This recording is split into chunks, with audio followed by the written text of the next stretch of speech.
Hello and welcome to the video. I hope you're all doing well. Like, share and subscribe to the channel. Much appreciate it. We are going to be talking about Josh Windass, and yes, it's that time of year again where Josh becomes the centre of our speculation topics in terms of what's going on with Wednesday and whatnot.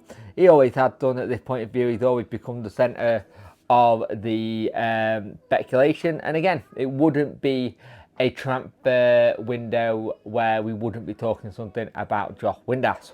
So there are talks, according to Spain, that La Liga side Valencia is a possible destination for Josh if they want to pay whatever DC wants to let him go for.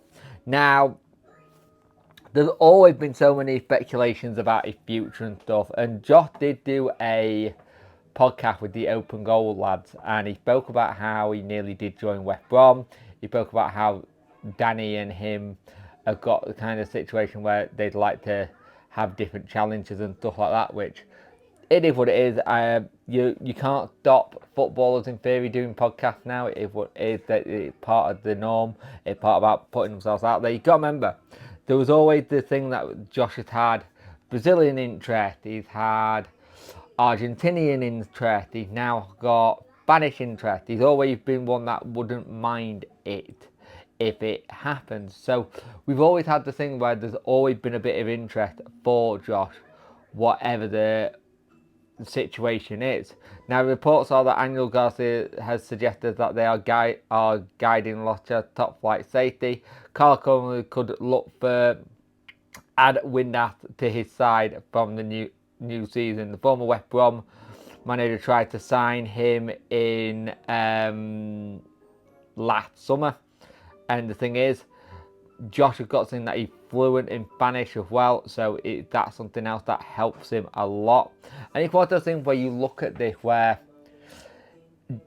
I don't want to say, do you want to have it that a player who's not happy here and you try and do it, but in a business sense, giving Josh that extra option that we took makes sense. We make money. We do a transfer, something we're not used to doing. Like, let's be brutally honest. How often do we actually do a transfer for a player for cash? It's not very often, and you suspect Josh could go for a fair, decent chunk of money, which would help. So Valencia said that they have an option of signing Josh Windass from Sheffield Wednesday. Attacking midfielder is very popular with Corbin, who already tried to sign him for West Brom. Thing is, this is what was been said before the contract got extended. Danny Rule, I think it should also be a decision made after the season. Sit together around the table after the season and look together what's possible and what is not possible. What if it means for both sides? If it's always important that you have both in the same direction, I think it makes no sense where one side is no and the other side wants to push something in one direction. This is critical. Josh did a fantastic job since I arrived here. He got a lot of goals. He understands my football. We and him a development direction put to the situation where he can play a lot of minutes. So it will be interesting to see what happened with Josh. But again, it won't be a summer transfer window, that is, or general transfer window, where we didn't have some sort of Josh Windass speculation. It happens every summer. We know this. We know that in the world of Sheffield Wednesday, a Josh Windass speculation happens. Now, what kind of money would you think we could get for him, for one? How much do you think he's worth? His value, which is something I'd like you to say in the comment section below. But again, it's the same old story of what we've got with everything at the minute.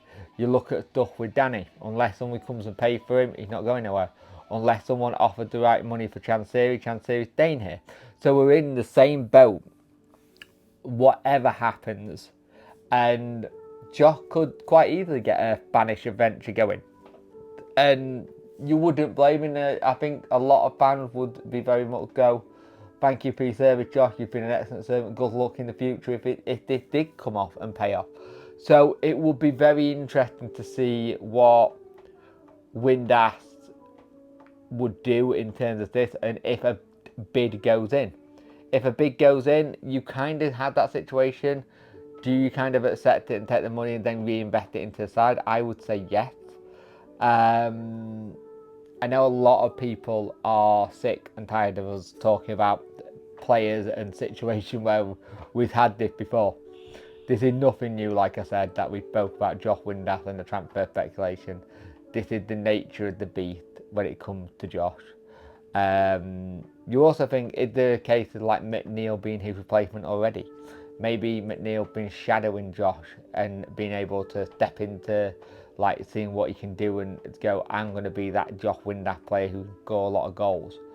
You need to start looking at that thing, because what, Josh is 31 now.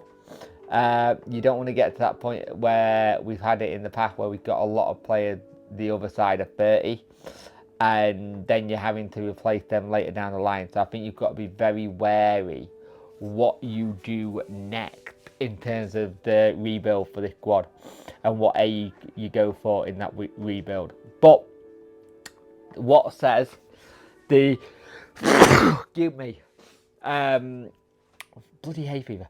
What says someone doesn't have it that they say Santos go back in for him and they say, hey, we want to try and test the waters, maybe set up a bidding war? It's a lot of if, buts and maybes right now, but I can understand why Josh would like the Spanish move. He's always been one to say he'd like to test his football in different countries. So, yeah, I'd be intrigued to see what happens. Go listen to the Open Goal podcast with him as well. It's a good episode with him. A lot of people saw that he was going to Glasgow. It's like, oh, he's off the Rangers. It's like, no, he's gone to record the podcast. Just don't get it twisted. Remember that this moment in time, it's going to be quiet. There's going to be a lot of speculation topics. There's going to be a lot of things where we're getting and seeing what media say. But remember, it is the quiet period. This is the quiet period where things start going to happening.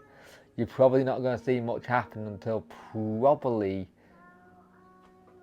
middle of next week, 1st of June, just because the window opens and stuff, and people will be starting to get back to start get ready for pre-season training.